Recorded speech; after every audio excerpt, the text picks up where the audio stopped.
Right, Mr. Clean is on the scene here early in the morning, ready, going into an early bird Alcoholics Anonymous meeting.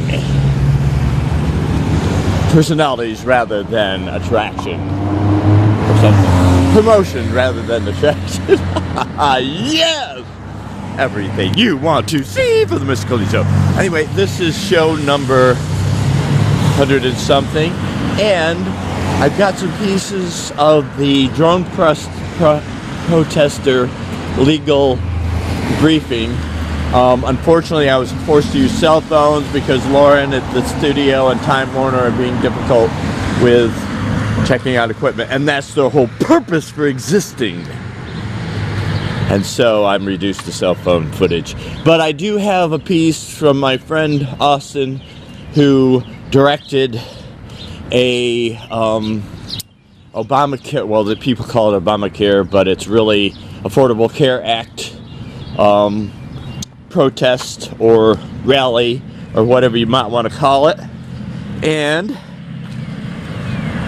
so that you'll be seeing in this episode, and hopefully some other stuff, and pretty soon I will either buy my own camera or have Time Warner and Lauren Stefanelli do their job and give me cameras. They're just kept out a little bit overdue, and yet even though I've produced the best show ever since the beginning of time, and they still have a problematic about, they were overdue. I called up my friend Ed Lisby to get them, but evidently Lauren had already called him and he was dragging his feet. But he came and got them and brought them back. So what's the problem? They know if I have enough, I'll relapse. I'm just oblivious. If you're not even eating and you drink a quart of vodka a day, the last thing in your mind is getting back some equipment. Now, if there was some damage or something lost, that I could understand some sort of suspension. But anyway, in this episode, look forward to some great stuff, although the footage might not be that great because it's all cell phone. And then look forward to the new episodes that have the proper equipment. Mr. Clean Show.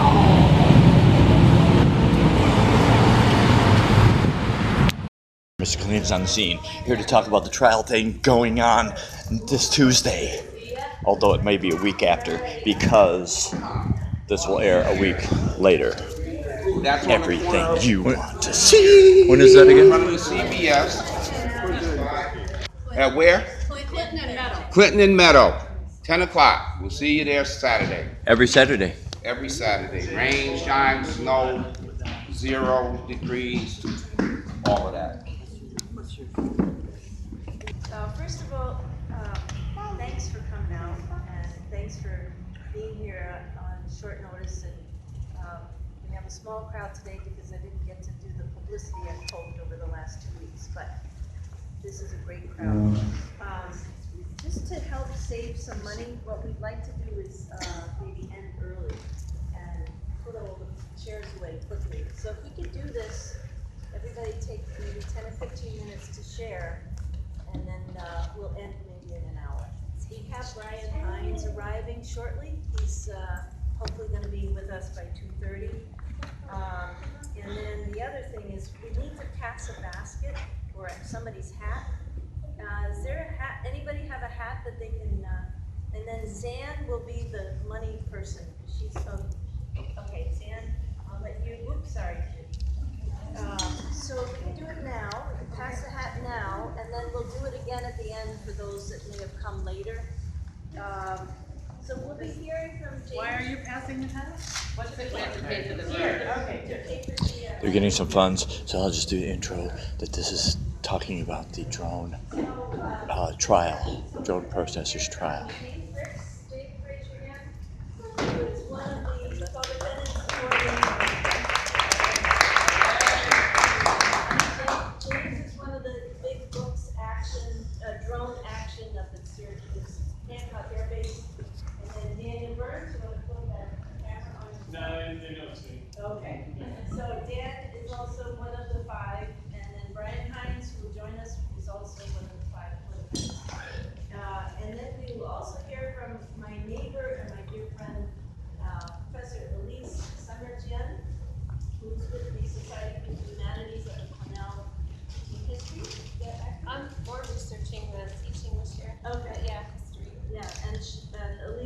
speaking on the global war on terror. So just to begin, I want to share that, just half sentence, my trial or my appeal that many of you have been following may be heard sometime in April or May of this year. We're not sure yet. But it will be heard in the New York State Court of Appeals in Albany. And it'll be a brief back and forth of oral arguments.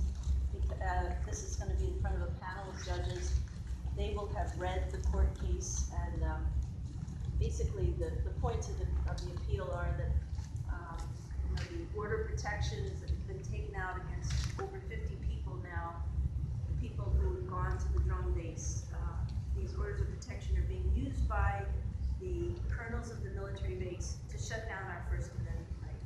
So the challenge is to have the court uphold our First Amendment right to speak, not to shut down, our right to know what's going on at the base, and for us to redress our government, ask the government rather to redress our grievances, which is to stop the assassinations, the illegal assassinations by the drones at the Hancock River.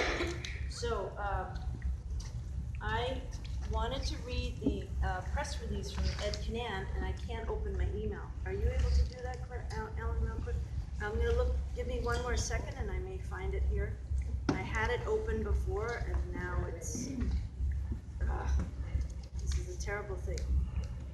It's technology. I am not good at it. Do you want to put your cameras on hold for a second? Or does that work? We will lose our audience. While she looks for the email, let me just say that we're doing cell phone footage because Pegasus is having trouble, or Lauren is being a hard ass about me checking our equipment just because I kept it out a little bit over time, and it's horrible, horrible, I'll tell you. Let's get with the program, Pegasus. Tonight's event is a fundraiser for immigrants' rights movement, and there's going to be a Can you wait until I get the hell on?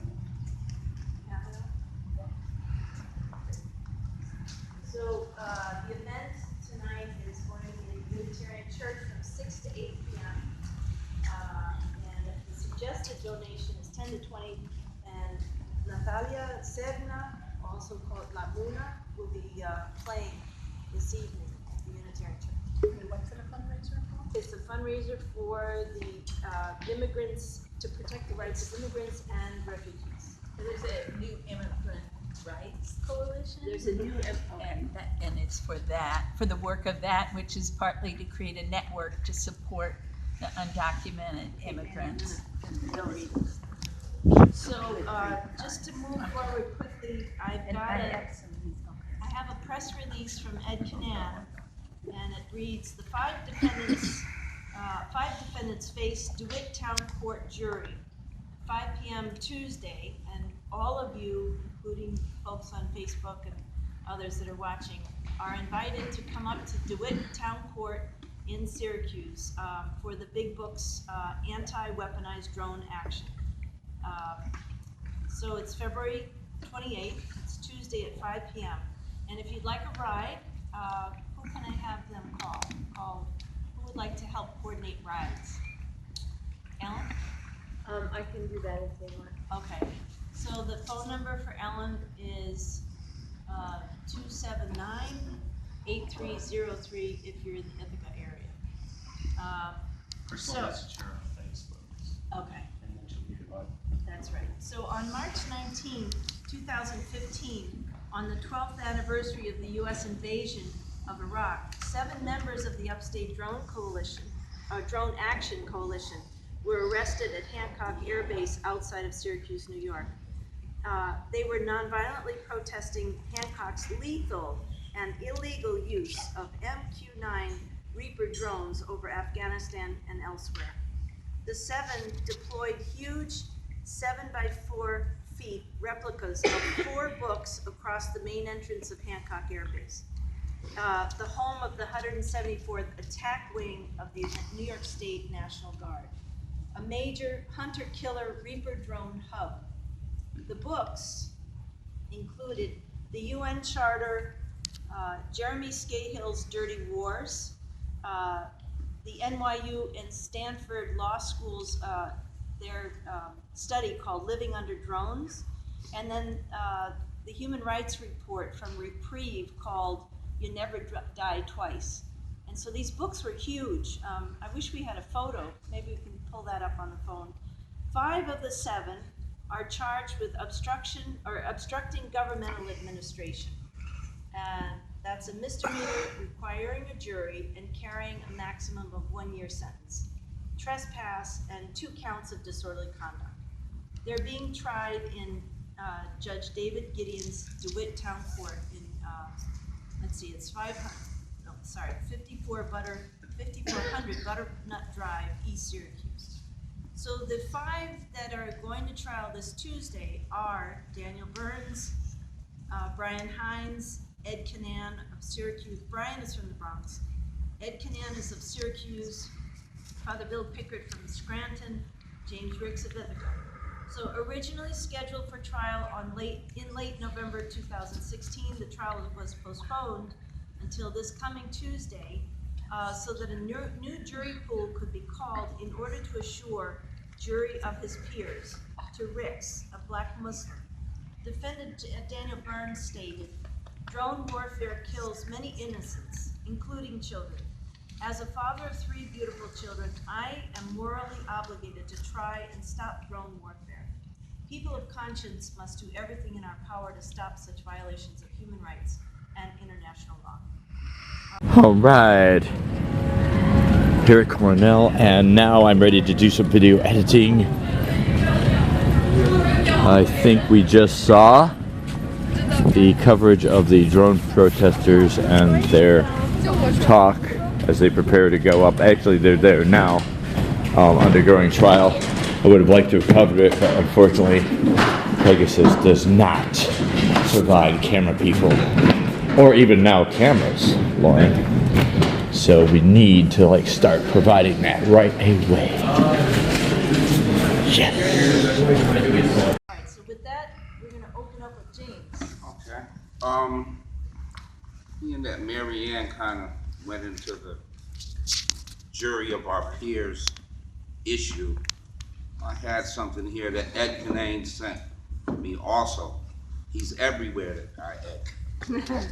It's from Nelson Mandela, and it was in a statement in his defense, October 22nd, 1962.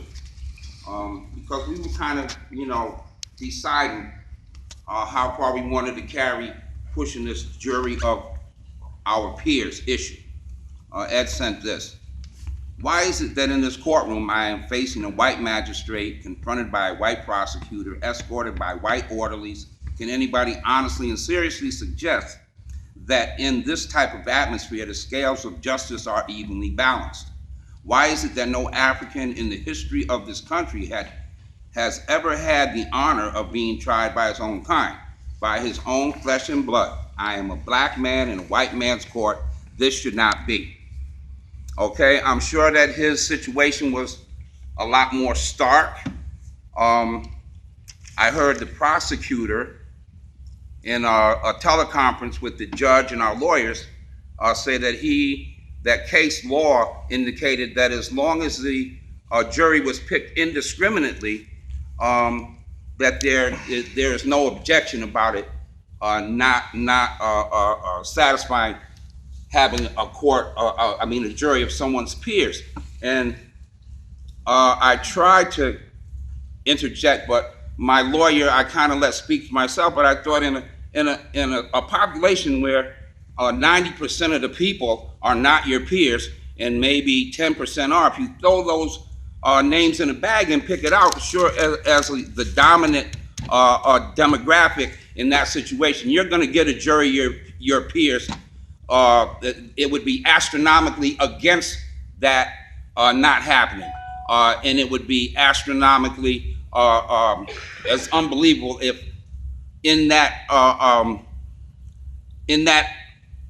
number, that equation, that you would get out of 10%. A lot of times you're not going to get a number of your peers. So that just grabbing into a grab bag is fine if you're the dominant a demographic, but it didn't satisfy me. My lawyer said he would take that up with the judge. There'll be pre-trial motions. Kind of wasn't exactly sure of what I was going to say when I got here. I wake up every morning confused because I feel like I'm in some sort of emperor has no clothes reality where things are being normalized from, and I'm talking about the White House.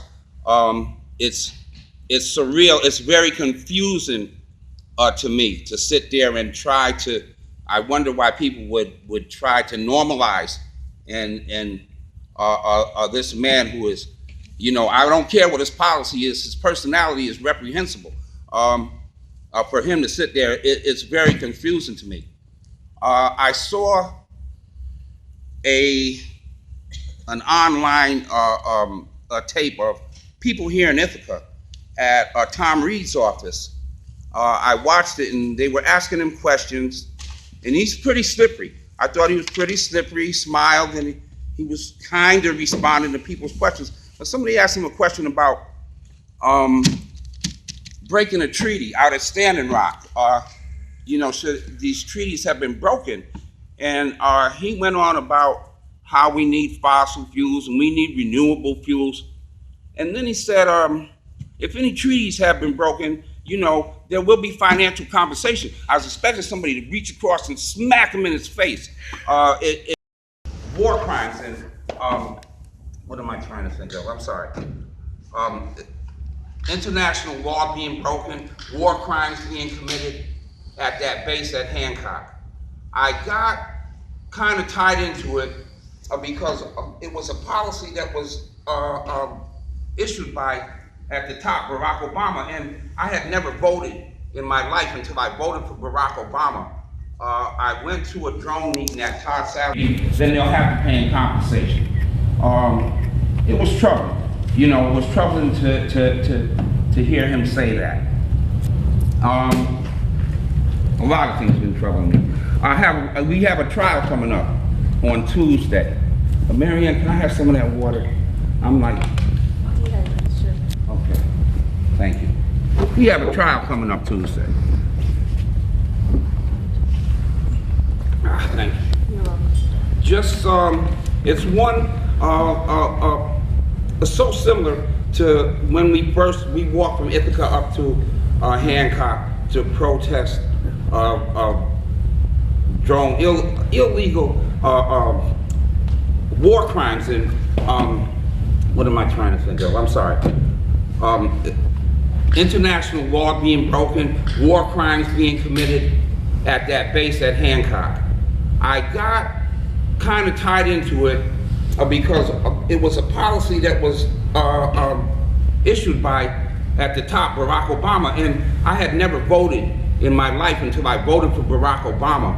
I went to a drone meeting at Todd Sadler's house, and I saw the results of this drone warfare, and it seemed to be they couched not their justification, but they couched their mistakes where they were killing innocent people. They used the term collateral damage, and these were innocent people being killed. But then when I started reading the law and found out that we're violating the UN Charter, that's a duly signed treaty that's held as the supreme law of the land. And being that I hit on that, I just want to explain it, okay?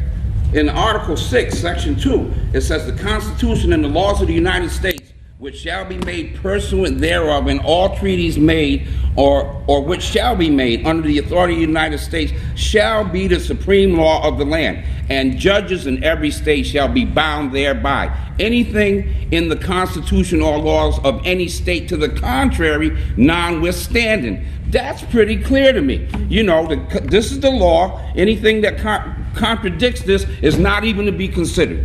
So we're in some kind of constitution-free zone. We end up defending ourselves against, did we cross this line? Did we stay when we were given an lawful order to leave? You know, it's boiled down to that. We're charged with obstruction of a government agency. I don't even know what that means. But they're saying that was my intention, to go up there and obstruct the government agency. I don't even know what obstructing the government agency is. Something that they made up. They do it as a smokescreen because they're covering, for some reason, there's crimes being committed at that base. And that's why we went up there, for us to defend ourselves about we trespassed or we walked, we stayed there too long, or we violated a court order they have an order of protection against some of our group. Very dangerous people. Marianne has order of protection. I know you don't know Cynthia Bannis, but she does. All of these people have an order of protection against them, and the commander of the base that filed it stood in court and said, I don't fear any of these people. I don't fear her. I don't fear any of them. You know, big macho guy stood up there and said that, but it kind of goes against what the reason for orders of protection are. How long? You got 2 minutes. Okay. It's really, there are such inconsistencies and contradictions in the things that they do in that court. And I know some of this stuff you're not supposed to say in court. You're not supposed to talk about jury nullification and all of that. But being not that aware of all of these legal constrictions, I may stumble. And I'm going to leave it at that. Nice, thank you.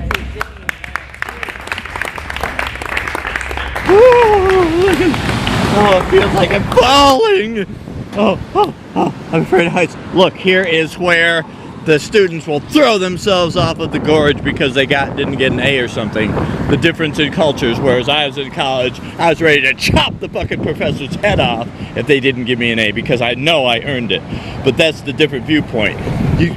Students, please, if your professor doesn't give you an A, fucking bash your skull open, but don't jump off the gorge. Right on, everything you want to know for the Mr. Clean show. Anyway, Lauren, we gotta get the cameras rolling, man. I can't be doing cell phone footage. Come on, now back to the drone protesters with the lame footage, which could have been good if Time Warner was providing the proper cameras like they're mandated to by law. Mr. Clean Show.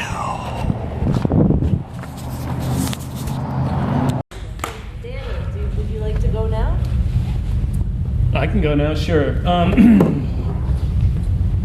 know how to do this. Yeah. Thanks, Sean. Okay, so I know everybody in the room, Yes. all right. Daniel Burns. Literally. Okay, so it sounds like crazy because we went up and blocked the driveway again. We went up and blocked the driveway again at the Air Force Base, and we say that there's war crimes going on in there. Turn a little bit. Sure. For the lip readers, I'm one of them. So, to just say out loud there's war crimes, and who am I, or who are we to decide that? I'm not a lawyer, but statistically speaking, you can't kill an American citizen, whether he's in this country or not. The government has no right to do that, and I believe we've killed 4 U.S. citizens with drones. That's a domestic crime. And I don't know if it's an actual war crime because we're at war with other people from the United States. Anyway, but it's a serious offense of our laws. And I think it was when we went to Pakistan, James and I and a couple other people with Code Pink 2 years ago, 3 years ago, and we were in the Normal tribal regions and. Louder. Okay. I can't hear well. Well, then you need to get close. No, I'm kidding. I know that. I'll be louder. Anyway, so you cut off my flow there. You can just give me a heads up. This is up. This is louder. This is too loud. You went to Pakistan? Yeah, we went to Pakistan. So we got to meet with the people whose families have been killed. So the U.S. there's no one allowed in the tribal areas except other tribal members. They let us in. This is a few years ago, so it's a little dated information, but the statistics are the same. What happens is the U.S. has no one on the ground in that area. There's no one there to give them information. So however they're getting the information, they're deciding from how many hundreds of feet in the air and from who knows what, other people being mad at another family. Basically the point is less than 2%, and I think the government claims 13%. So if the government says 13% of the intended targets were hit,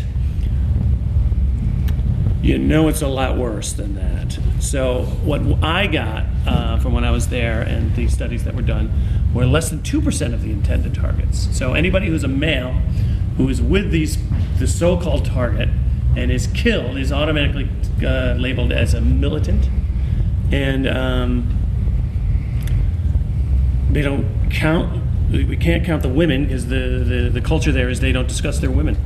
So they will only give the information to the studies of the men and the children that were killed.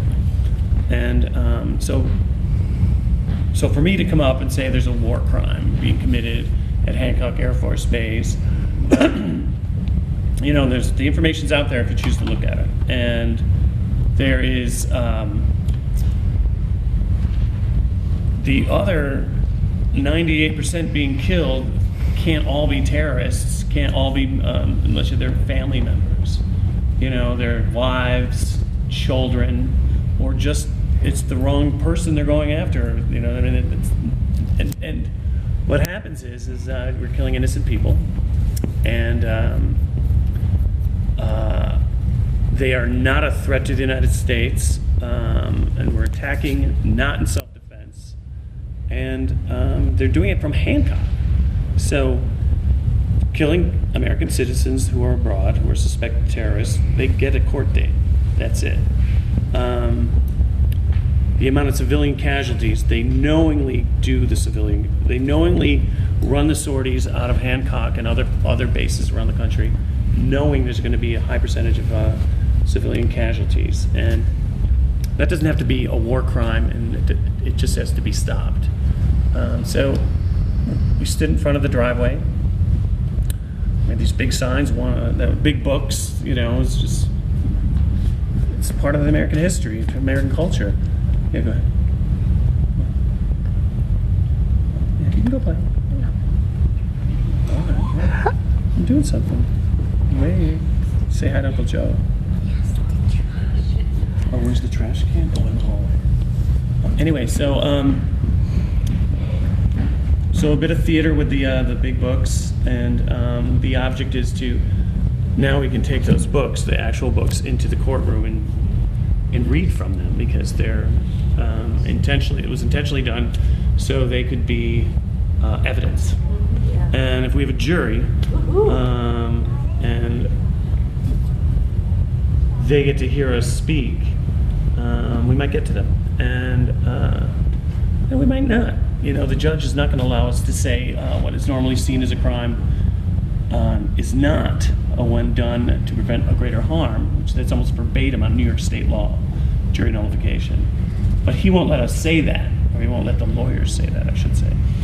The judge also will not let the jury know from a lawyer or from himself how much jail time we're looking at. So we blocked the driveway, which is our right to do, is to demonstrate, to protest, you know. And there's like 8 other entrances and exits, and they hit us. We're looking at a year in jail, and seems a little too much for me. I mean, Marianne, you know, had an order of protection against the colonel there, who has literally a battalion of people armed, and an Air Force. The colonel had the order of protection against me. You, yeah, against you. Yeah. This is a guy who's well armed, Yeah. and with an army, and with a law that was created to protect people who are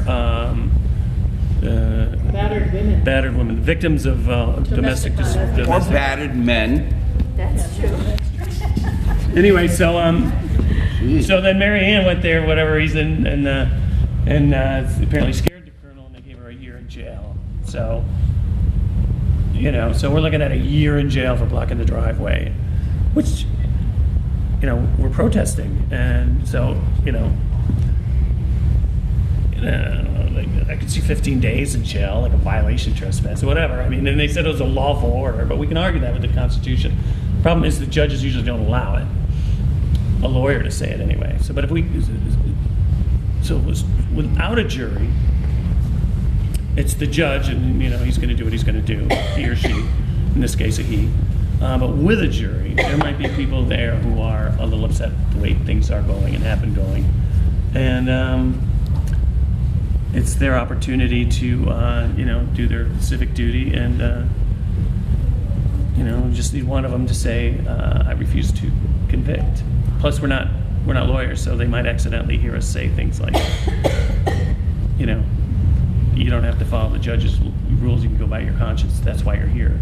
That's why juries exist. And anyway, so that's Tuesday. Thanks very much. That's beautiful, Dan. Thank you. And now we have.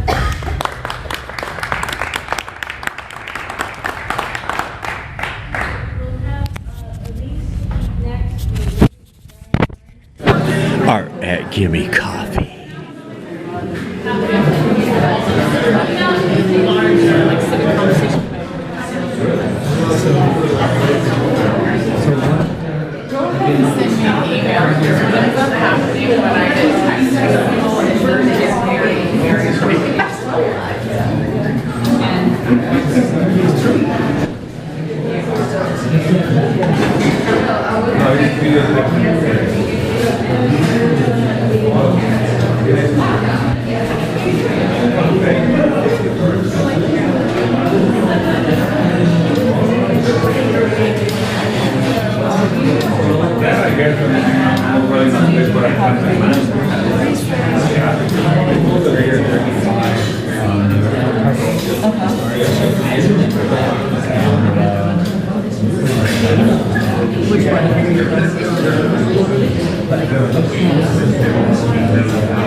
Oh, photography.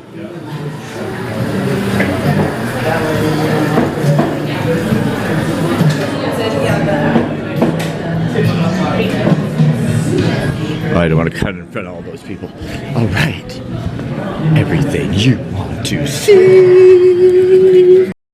Here, this is the Festival of Hope in celebration for the 5 of the 7 co-defendants that acted on, what was the date of your action? March 19th. March 19th. It was the anniversary of the Iraq War. So, The first Iraq War. the first Iraq War. No, it The one in 2003. Oh, it's 2 days after St. Patrick's Day. was the 12th anniversary. 12th anniversary of the Iraq attack. All right, so here's Professor Elise Senator. Hello, everybody. But first, I was invited to come here to sort of try to put your activism in a larger, more global context. And I just wanted to say I'm a historian of Syria, and I'm also Syrian. So for the last 6 years, we've been watching that war unfold with our loved ones in harm's way. My husband and myself having family inside Syria. So I think a lot of what you're experiencing here at the local level is also connected very much to the globe. And I want you to know that everything you've done counts. And I want to also thank James and Daniel for their service, because I see this as these acts as patriotic acts. Thinking again about Thomas Jefferson and that famous quote that dissent is the highest form of patriotism.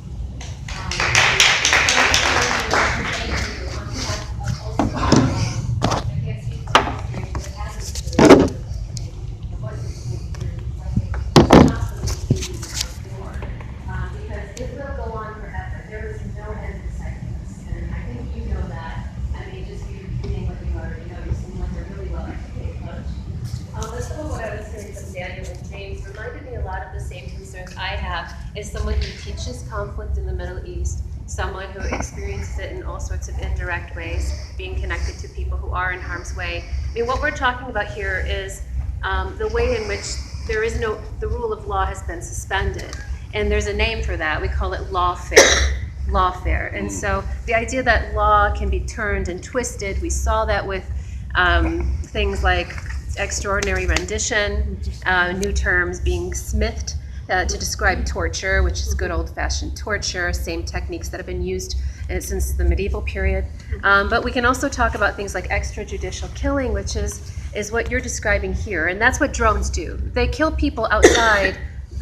People are being executed without trial and jury, including the 4 or 5 Americans that Daniel was talking about. And where did that come from?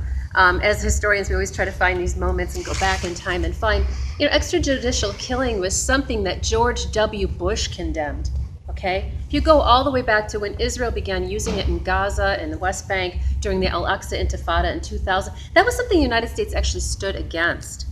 Okay, so a lot of these practices are in global circulation, and that's why I want to sort of take you there to think about the world and where these ideas of killing people without trials, that was something the Israeli state practiced against Palestinians, and now we see it part of everyday killing on behalf of the U.S. government, and drones are at the heart of that. And so I want you to think a little bit more also about warfare and warfare casualties and how governments have become really actually very comfortable with the idea of having mass civilian casualties. This, my friends, is something very new, historically speaking. This is something that we actually date back to the first Gulf War in the 1990s when we started to see statistics flipping.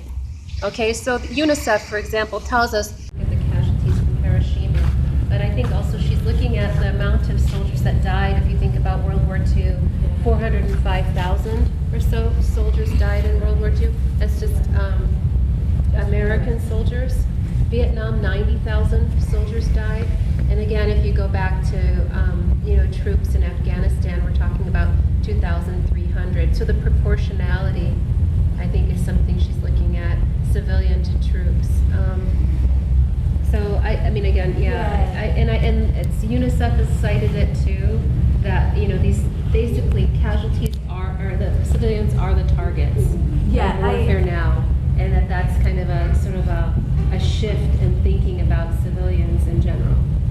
I think maybe in the visible wars like that, in the more covert wars, and I guess maybe this is like post-World War II is when we have an international human rights law regime where specifically you're not supposed to target civilians, but it does seem like it's part of the heritage of war as well within the United States. Maybe it's going back to the roots instead of...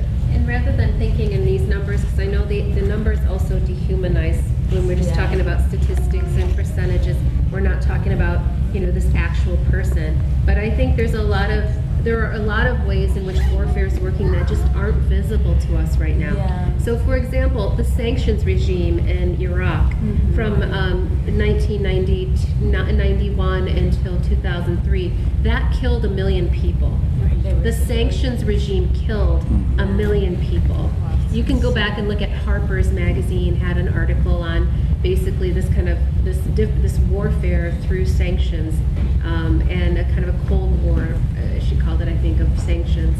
And so those are just completely invisible to us. We don't even think about those years when we're thinking about casualties in Iraq. And so, I guess I would say I kind of fetishize the numbers a little bit today, but I wanted to raise questions for us though, and think about what's visible, what's invisible to us, and how is it that we become comfortable with these numbers. On the side of Israel, I know that they use social scientists, academicians, mathematicians to calculate numbers because they've created almost a science to basically for the public what they would be comfortable with.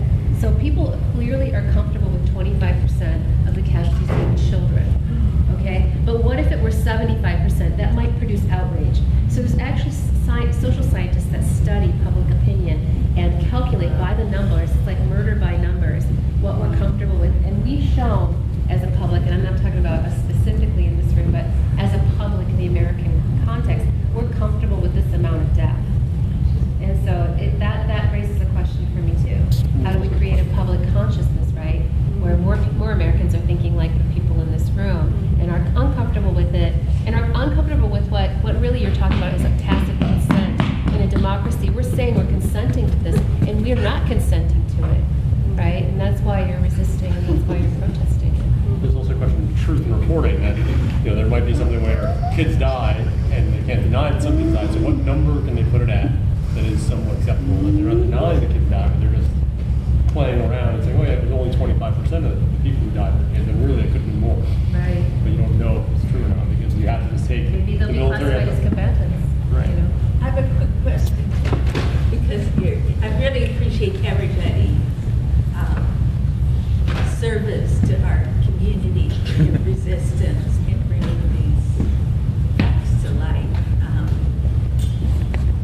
and also connecting the issue of refugees to what our policy is. It's like, the way it's talked about is if like, oh, we're going to shelter these refugees, we want to shelter these refugees, let them in. But actually, our policies have created the refugees. And so it's very confusing about Syria, the way it's reported. And I'm just wondering how you see U.S. policy has influenced what's happened in Syria. The refugees. So when you talk, when they're introduced with Syrian refugees, there are two major things that they cite. They cite ISIS and fear of ISIS. A lot of them were leaving ISIS territory. So that refugee crisis that was, that we saw, it was a crisis from our side, from the Western side, right? That's why it was called a crisis at all. It was because all of a sudden all these Syrians are coming to Europe. But I mean, a lot of them were citing ISIS and also barrel bombs, Assad's barrel bombs, which are another form of indiscriminate killing. How I would see our policy influencing that is that we have basically green-lighted, authoritarian dictatorships, the nastiest dictatorships out there. That it's just free season on civilians. So Assad continually cites what America does in killing civilians. Actually do serve, and I commend people who are willing to do that when we know it's mostly impoverished populations that are targeted and minorities. But if we look at really who is in harm's way, you need to think that by around World War II, our statistics were that you would expect 7 soldier deaths for every 1 civilian. Now that's completely flipped. Now you get 1 soldier death for every 7 civilians. And that trend has been amplified since the first Gulf War. And if you want to know where I'm getting these statistics, I'm looking at a text by Mary Keldon. It's called New and Old Wars, Organized Violence in a Global Era. So you can look at how people have been studying these statistics and have been alarmed by them on the academic level. It completely fits with what your concerns are on the local level. And what we've had are governments that are basically signaling each other that it's okay to kill civilians. Okay, so Gaza, I think, is an excellent example. I mean, even if we look at the last war in Gaza, if you want to call it a war at all, in 2014, I mean, you had about 1/4 of the casualties are children. And to let you know, I mean, Assad uses the term human shield to describe why it's okay for him to kill everybody in eastern Aleppo, for example, indiscriminately. And he said, well, those are just human shields. Those terrorists in there, he's using the language of terrorism too. He sees himself as fighting the war on terror, or at least he's using that rhetoric to justify what he does. So that's the connection I see.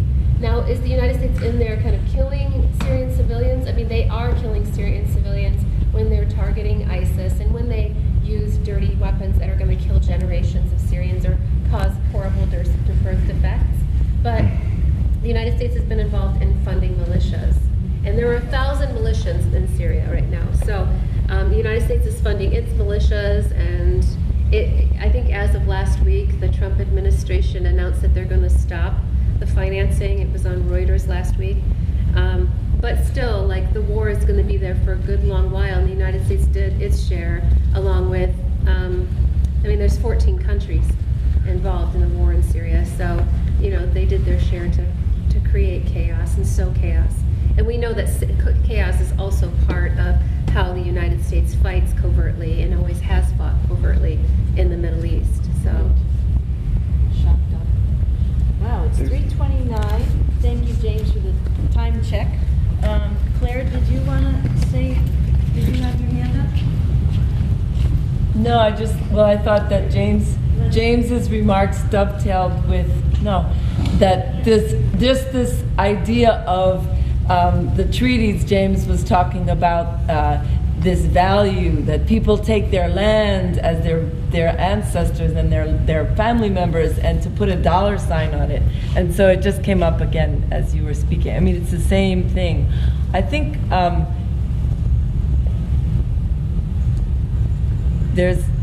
I don't know how valuable this is, but for me it came up that I think extrajudicial killing, while it has been ramped up and sort of banner headline, like shamelessly done, that it's always been a practice. And I think why it's valuable for me, it's sort of like, people would say, we don't do lynching anymore, or things, things are of the past, but actually they're just taking a new form. And so I want to be careful with acknowledging that extrajudicial killing has been part of this country's United States legacy for since its inception. Anyway. Yeah. So when you're saying it's kind of like out in the open now. It used to be covert and now it's out in the open. That really resonated with me because it's now normalized because we just refer to it's just part of our everyday lives. And I have the same feeling about SEAL Team 6, right? And SEAL like, Team 6. Did I say it the wrong time? Right? SEAL Team 6. SEAL Team 6. Because they're in the news all the time, and this is like a team of assassins, right? And we just talk about them, and they're valorized. They're treated like heroes. They killed the big enemy the first time. Right. Now that they're out, yeah. Cat's out of the bag, and it's just normalized now. So Right, and you Is that a can. TV show? SEAL Team 6 were the ones that killed Bin Laden. But Bin Laden, that was right. an extrajudicial killing, and people were out celebrating it, Yeah. right? Yes, they were. But then you look at their practices, like canoeing and other kinds of really disgusting mutilations. These are war criminals, and we valorize them by just putting them out in the open. Is So that you're when- right, it's something that's been covert, and now it's out in the open. Is that when somebody shoots somebody in the head for Yeah. like canoe optical them? effect? Is okay, canoeing. I didn't. And which some of them that were present, I mean, that's what they supposedly did to Bin Laden, but there's a reason why he received a burial at sea, because they reduced him to pieces. I thought they said it was in the Muslim tradition. I heard. And it's all BS. There's nothing. Like, I have never All heard. this is allegedly. We don't really know what happened. Well, and you have Obama, who explicitly stated, "We will not kill the families of terrorists," but he killed al-Awlaki, and then oddly enough killed his son, and then just before he left, he killed the daughter. Well, I think it was officially during Trump's. That was Trump. Right, but the whole everything was planned during Obama's. But we're being, I mean, this is my paranoid self, but I mean, we're being conditioned slowly. Like, so Awaki's a U.S. citizen, it's a trial balloon, how's this gonna go down if we can kill a U.S. citizen? And then a couple weeks later, his son gets killed, and without any explanation at all. Well, they said he happened to be in a cafe, and of the guy they were looking to get, which was illegal in the first place. Right, The 'cause that's person that they were intended to target is a war crime anyway, and that seems to get swept away. Right, well, we hide behind the policy that we don't intend. The terrorists intend civilian casualties, right? But we don't intend civilian casualties. And Noam Chomsky has pointed out that between, All right, Mr. Clean is on the scene. I just got my nails done and ready for the live call-in talk show this evening. So every Wednesday, you will be able to call in. It's going to be called Clean Live. Tell me what you want to see on the Mr. Clean show. Tell me, talk about politics, talk about life, talk about the commons. Everything you want to see. Mr. Clean is on the scene. Check out this mural. I think I featured it before. Oh, the lighting isn't so good. See, Lauren, you gotta get me those cameras. The whole purpose of cable access is you're supposed to be able to produce a show. So how am I supposed to produce a show without the fucking cameras? So Time Warner, Lauren Stefanelli, step up to the plate, get me back my cameras. And a cameraman would be helpful as well. All right, the 10 is coming in. Up to Cornell, do some video editing. See, there's not even enough hours to do the editing at the studio. Well, fortunately, Cornell is providing me with some editing. Everything you want to see. Editing, cue murals, the number 10 bus, everything. All right, Mr. Clean is on the scene. Here, I'm coming up to do some video editing, and I notice a whole group of people just gathered together like a conglomeration of little ants talking about something. I hear kind of a mumbling noise. Well, to see what they're doing. audio system isn't very good, obviously.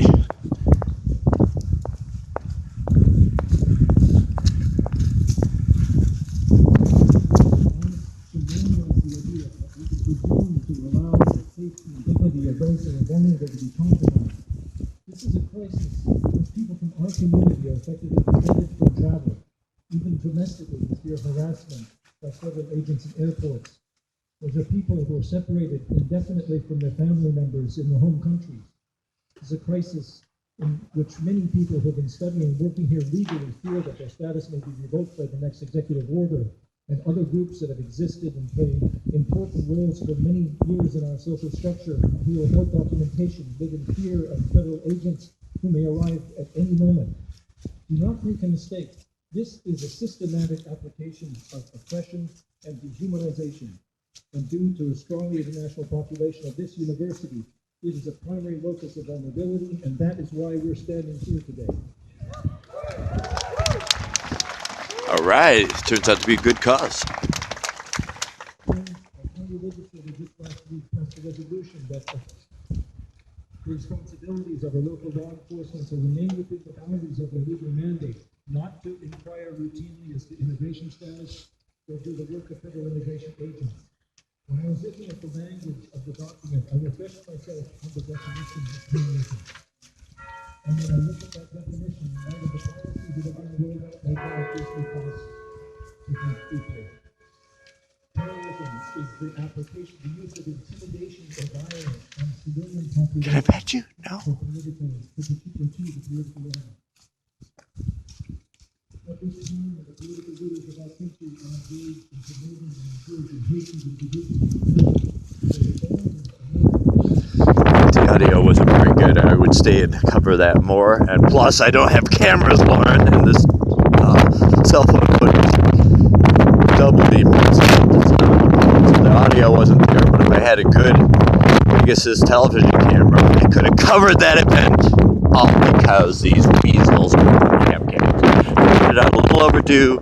I called my friend Ed Lisby to come pick it up. Evidently, Lauren had already called. But none of that matters because I produced the greatest show ever. And so it doesn't matter even if I smash the camera, which none of that ever happened. It's just out overdue. But even if I had damaged equipment, I still should be allotted to ditch that one I damaged and bring out another one so I can produce the show, suckers. Come on.